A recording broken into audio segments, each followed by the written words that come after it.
নমস্কার বন্ধুরা, তোমরা এসো তোমাদের YouTube channel study knowledge academy. একটা গুরুত্বপূর্ণ আপডেট, ওবিসি কেস নিয়ে একটা গুরুত্বপূর্ণ তথ্য উঠে এলো এবং ওবিসি কেসের পরবর্তী আগামী সপ্তাহে যে হিয়ারিং হতে চলেছে, ঠিক আছে, আমাদের জন্য ডেটটাও কিন্তু উঠে এলো। ওবিসি কেস নিয়ে একটা ভালো খবর বলতে পারো আশা করি, কারণ প্রত্যেকে জানো যে ওবিসি কেস না মিটলে পিআরবি কিন্তু এক্সাম নেবে না। পিআরবি কেন, অন্যান্য কেসগুলোও যেভাবে রিক্রুটমেন্ট পুরোপুরি থমকে গেছে এই ওবিসি কেসের জন্য। সুতরাং এই ওবিসি কেস যতদিন না মিটছে কোনো রিক্রুটমেন্টই কিন্তু এত তাড়াতাড়ি হবে না বলে আমার কিন্তু পার্সোনালভাবে মনে হয়। তো ওবিসি কেস নিয়ে একটা গুরুত্বপূর্ণ তথ্য আলোচনা করব তোমাদের সামনে এবং কি আপডেট উঠে এলো সেটাই আলোচনা করবো আজকের ভিডিওর মাধ্যমে। কাজে এই ভিডিওটা অত্যন্ত ইম্পর্টেন্ট, তাই স্কিপ না করে শেষ পর্যন্ত দেখো, কথাগুলো মন দিয়ে শোনো, আশা করছি একটু হলেও উপকারে আসবে। ভিডিও শুরু করার আগে প্রথমত এবার রিকোয়েস্ট, তোমরা যারা ভিডিও দেখছো না একটা লাইক করে দাও। চ্যানেল নতুন থাকলে তোমরা কিন্তু অবশ্যই সাবস্ক্রাইব করো। অনেকে ভিডিও দেখো but still they did not subscribe. I don't know why they are not subscribe our channel, but still now we are always with you. ঠিক আছে, তোমাদের পাশে প্রতিনিয়ত ছিলাম, আছি, থাকবো, এটা কিন্তু বারবারই বলি। সুতরাং তোমরা সাবস্ক্রাইব করে দিও। আর টেলিগ্রাম চ্যানেলে যুক্ত যারা হওনি, link in the description, do join now. কারণ ছোটো বড়ো আপডেটগুলো ফার্স্ট অফ অল আমরা টেলিগ্রাম চ্যানেলে প্রোভাইড করে রাখি। তাই আনে request to join our Telegram group, link in the description. অবশ্যই চেক আউট করতে ভুলো না, তোমরা চেক আউট করে নিও।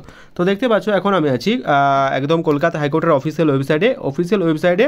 দেখো ওবিসি রিগার্ডিং যে আমরা প্রত্যেকে জানি যে তপব্রত চক্রবর্তী মহাশয় সার্কিট বেঞ্চে এটা কিন্তু ছিল, যেটা আমাদের ওবিসি কলকাতা হাইকোর্টে যে ওবিসি কেসটা করা হয়েছে, ঠিক আছে। ওবিসি রিগার্ডিং যে একটা এসএলপি চলছে, সেই এসএলপির মধ্য দিয়ে 1 মাস ধরে একটা হিয়ারিং চলছিল, এটা আমরা প্রত্যেকে জানি। কথাগুলো মন দিয়ে শুনো, 1 মাস ধরে একটা হিয়ারিং ছিল। এপ্রিলের 2 তারিখে হিয়ারিংটা হলো না। কেন হলো না? এপ্রিলের 2 তারিখে হিয়ারিংয়ের একটা ডেট ছিল, ঠিক আছে, এপ্রিলের 2 তারিখ হলো না। তার কারণ হচ্ছে তপব্রত চক্রবর্তী মহাশয় সার্কিট বেঞ্চে কাজের জন্য একটু বাইরে যেতে হয়, মানে বাইরে গিয়েছিলেন। তপব্রত চক্রবর্তী মহাশয় আমাদের হাইকোর্টের একজন মহামান্য বিচারপতি, উনি কিন্তু বাইরে যায়, যার কারণে এপ্রিলের 2 তারিখে সেটা হয়নি। পরবর্তী সপ্তাহে সেটা হলো 16 তারিখে। উনি আগামী সপ্তাহ সেটা হচ্ছে 32,000 প্রাথমিক শিক্ষক নিয়োগের কিন্তু একটা হিয়ারিংয়ের আপডেট আছে, সেটাও কিন্তু আমাদের মাথায় রাখবে।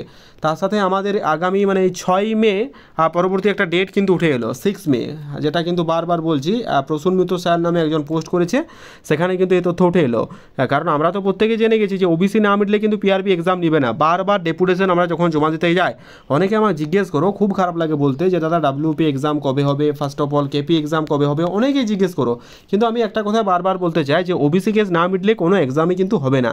বারবার আমরা যখন পিআরবির কাছে ডেপুটেশন জমা দিতে যাই, তার কিন্তু বারবার একটা কথাই আমাদের বলে যে ডিউ টু ওবিসি কেস কোনো এক্সাম হচ্ছে না, ওবিসি কেস না মিটলে কোনো এক্সাম কিন্তু হবে না। সেই মধ্য দিয়ে একটা তথ্য উঠে এলো যে যেহেতু এটা ওবিসিটা একটা সুপ্রিম ম্যাটার, আর সুপ্রিম ম্যাটার কি, সুপ্রিম কোর্ট রাজ্যকে 3 মাস সময় দিয়েছে, ঠিক আছে। কেন, বেঞ্চমার্ক তারা সার্ভে করার জন্য সুপ্রিম কোর্ট রাজ্যকে 3 মাস তারা কিন্তু সময় দিয়েছে অলরেডি, ঠিক আছে। সে সময় তারা কীভাবে কি রিপোর্ট পেশ করে, পুরোপুরি কেস কি একেবারে মিটে যাবে নাকি অন্য কোনো আবার তথ্য উঠে এলবে, ঠিক আছে, এটা পুরোপুরি ওবিসি ডিপেন্ডেন্ট হয়ে গেছে একটা। এবং রাজ্যে যে চলছে, যেটা সে ভয়ঙ্কর পরিস্থিতি চলছে, এটা কিন্তু একজন লজ্জাজনক, অত্যন্ত মানে দুষ্কৃতকর, অত্যন্ত একদম খারাপ পরিস্থিতির মধ্যে দিয়ে চলছে, ঠিক আছে। তো ওবিসি যতদিনে আগামী সপ্তাহ তো অত্যন্ত ইম্পর্ট্যান্ট, আগামী সপ্তাহ। কারণ কি, আগামী সপ্তাহ যেটা বারবারই বলা হচ্ছে, আগামী সপ্তাহ যে 6 মে যেটা বলা হচ্ছে, ঠিক আছে, 6 মে আশা করছি একটা তথ্য উঠে আসবে। সেই নিয়ে প্রসূন স্যার কী বলেছেন একবার দেখে নাও।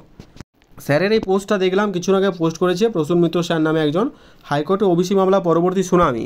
এখানে তিনি স্পষ্টতই বলেছেন যে হাইকোর্টের ওবিসি মামলা পরবর্তী শুনানি আগামী 6 মে বেলা 2টোয়, সেখানে অবৈধ বেঞ্চমার্ক সার্ভে এবং পিএসসি এবং মুখ্য সচিবের বিরুদ্ধে আদালত অবমাননার শুনানি কিন্তু সেদিনেই হবে। দেখা যাক কী হয়। অবৈধ বেঞ্চমার্ক সার্ভে এবং পিএসসি ও মুখ্য সচিবের বিরুদ্ধে আদালত অবমাননার শুনানি।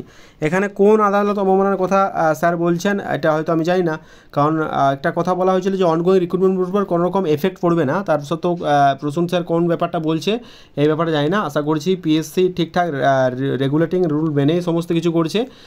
বারবার যেটা বলছেন আমাদের সদ্য নীলাদি স্যারও বলছে যে তোমরা কিন্তু একদম নিশ্চিন্তে থেকো, পিএসসি ক্লার্কশিপ মিসলেনিয়াস যারা অ্যাসপিরেন্ট আছো তাদের জন্য বলছি, তোমরা কিন্তু অনগোয়িং প্রসেসের উপর কোনো এফেক্ট পড়বে না, এটা কিন্তু বলে রাখতে পারি। হয়তো কিছু কাজের জন্য, মানে অনিশ্চিত কাজের জন্য কিন্তু এই রিক্রুটমেন্টটা পুরো থমকে দিয়েছে, বাকি ক্ষেত্রে কোনো রকম কোনো প্রবলেম হবে না।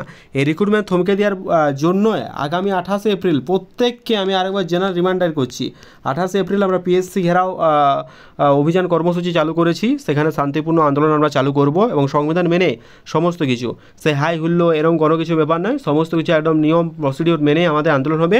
তাই রিকোয়েস্ট করব তোমরা মোটামুটি যারা আসছো প্রত্যেক জায়গা থেকে মোটামুটি 15 থেকে 20,000 জন এলে আমাদের আন্দোলন কিন্তু সফল হবে এবং নিজেদের আন্দোলনকে ঠিকঠাকভাবে আমরা কিন্তু আমাদের আদায়গুলো নিয়ে যেতে পারবো। কারণ আমাদের প্রথম যেটা দাবি, আমাদের ভ্যাকেন্সি কমানো চলবে না, পিএসসি ক্লার্কশিপ হোক বা পিএসসি মিসলেনিয়াস অ্যাজ ইউজুয়াল যেমনটা বলা হয়েছে ক্লার্কশিপের ক্ষেত্রে 8K ভ্যাকেন্সি এবং মিসলেনিয়াসের ক্ষেত্রে 450 থেকে 700 ভ্যাকেন্সি, যেমন আমাদের এই একটা ভ্যাকেন্সি যাতে কম না হয়, ঠিক আছে, না হলে কিন্তু আরও বড় আন্দোলন হবে এবং সবাইকে কিন্তু সাথে থাকতে হবে এবং 1 বছরের মধ্যে নিয়োগ প্রক্রিয়া কমপ্লিট করতে হবে, ঠিক আছে। সেটা পিএসসিকে যেন খুব তাড়াতাড়ি পিএসসি তাদের অফিসিয়াল ওয়েবসাইটে শূন্যপদ প্রকাশ করে মিসলেনিয়াসের রেজাল্ট দেয় এবং ক্লার্কশিপের রেজাল্ট দেয়। আগামী 28 এপ্রিল দেখা হচ্ছে আপনাদের প্রত্যেকের সাথে। একদম পিএসসি ঘেরাও কর্মসূচি আমরা চালু করব এবং খুব ভালোভাবে আন্দোলন করে আমাদের নিজের অধিকার ছিনিয়ে নেব। আপনারা কে কে আসছেন কমেন্টে জানাও। অবশ্যই ভিডিওটা ভালো লাইক করো, চ্যানেল তাহলে সাবস্ক্রাইব করে দিও। স্টিন নাও টেলিগ্রাম যুক্ত না থাকলে যুক্ত থেকো। Thank you very much. দেখা হচ্ছে পরের ভিডিওতে। স্টিন নাও, ভালো থেকো, সুস্থ থেকো। জয় হিন্দ, বন্দে মাতারাম। Thank you.